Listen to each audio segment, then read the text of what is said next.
Mind if I do?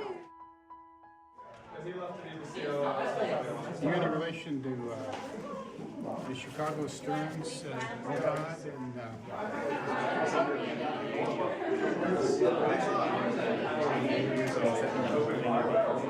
We had heard of a story of Al Fromm, not Al Fromm, the book that some of you have, and that we'll hear about Al's story of his career, but Al Fromm early in his career, when he was the editor-in-chief of the Daily Northwestern. Any of you here do anything with the Daily? Have been involved with the Daily, or any? Yeah, there's seeing some nodding. Al found out about some admissions practices that were going on, and was able to bring. And I'm not going to preempt that story. I would love for you to tell a little of that story. But because we were doing a program, a few of you attended a few days ago on campus about the 50th anniversary of the lifting of the quota on Jewish admission at Northwestern, we had come across Al's story, and so having a chance to invite him, he wasn't able to come on Monday when we had our event, but even better, there are actually more people here. We were able to bring Al in here about that little piece of your story, but also about the rest of it. A few years ago, President Bill Clinton said, quote, "It would be hard to think of a single American citizen who as a private citizen has had a more positive impact on the progress of American life in the last 25 years than Al Fromm." I'm feeling pretty cool.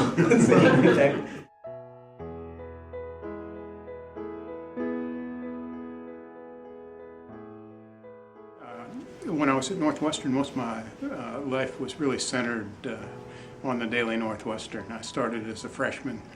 I was an assistant managing editor as a sophomore, which meant we were both reporters and responsible for at least one day's publication of the paper. I was a news editor as a junior and an editor as a senior, so my focus in everything I did at Northwestern was really the Daily. I occasionally went to class, but only when I had to. When I was at the Daily, I called the admissions director to ask him for an appointment to talk about admissions policies, because there were rumors that Northwestern was on a quota system that covered Jews and blacks, Catholics. He apparently thought I had more than I had in terms of information about what the admissions office was doing. And he just basically went crazy on the phone. He threatened my scholarship.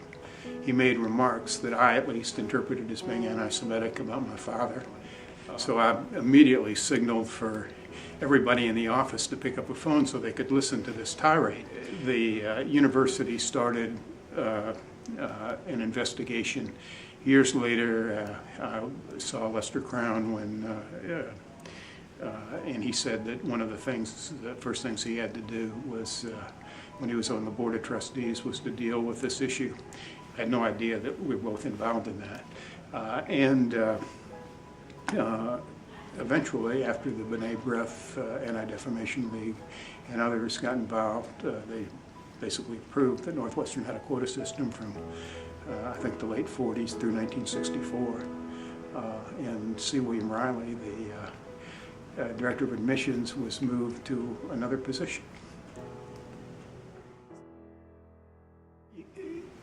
You know, you don't like to think that the institution in which you're deeply invested is a discriminatory institution. I think, had it been later, it had been the 1980s or 90s or the last decade, this would have been so unbelievable that the impression may have been greater. But it was a period of, as I said, enormous social ferment in the United States, and a lot of us were focused on issues like civil rights.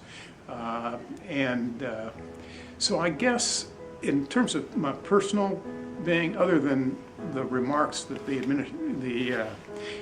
admissions director made, I didn't really feel, I didn't feel that I was being oppressed at Northwestern because I was Jewish. And in fact, Northwestern wound up to give me opportunities that I could have never dreamed of without it. Northwestern was a far, far different campus than it is now. It was very conservative. Don't forget, this is the era of Barry Goldwater. You know, I remember groups on campus like the Young Americans for Freedom, which basically very right-wing. But there were some, you know, at the end of it was also a period of a lot of ferment in America. And starting with the Civil Rights Movement and with sort of the student movements on the West Coast, San Francisco. And that started to come to Northwestern in my senior year and my graduate year. But Northwestern was a little more conservative than most colleges, so it was a little behind.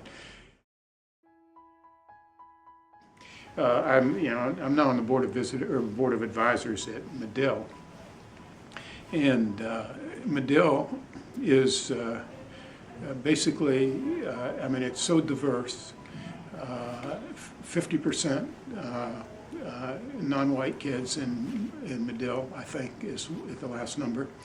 I mean, in my day, that would have been unheard of at Northwestern. I'm sure it was 90% white.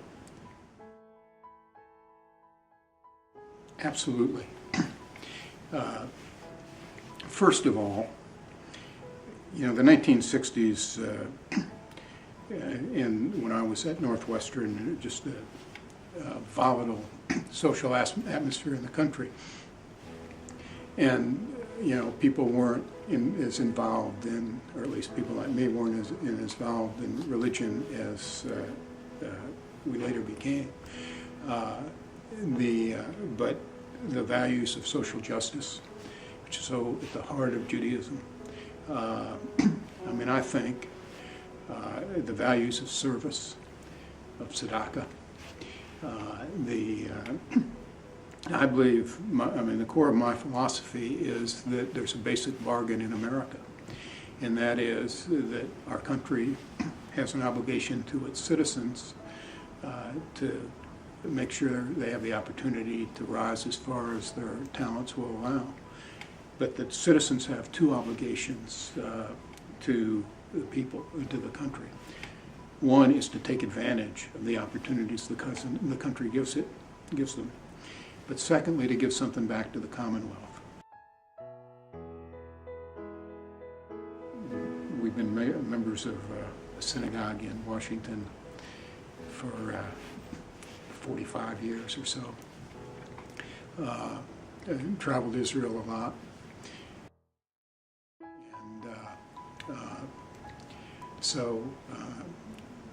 I probably, when I was at Northwestern, I probably would have never appreciated Israel like I do today.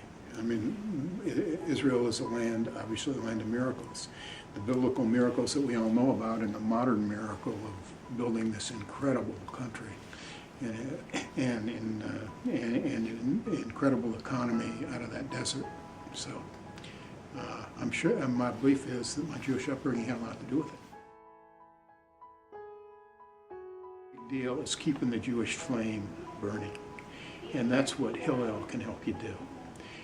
Jewish identity is important. We're all Americans, but we're also American Jews, and it's important to keep the flame of Judaism in an ever diverse society with ever diverse pressures on everybody, to keep that flame alive. One of the things I hope very much is that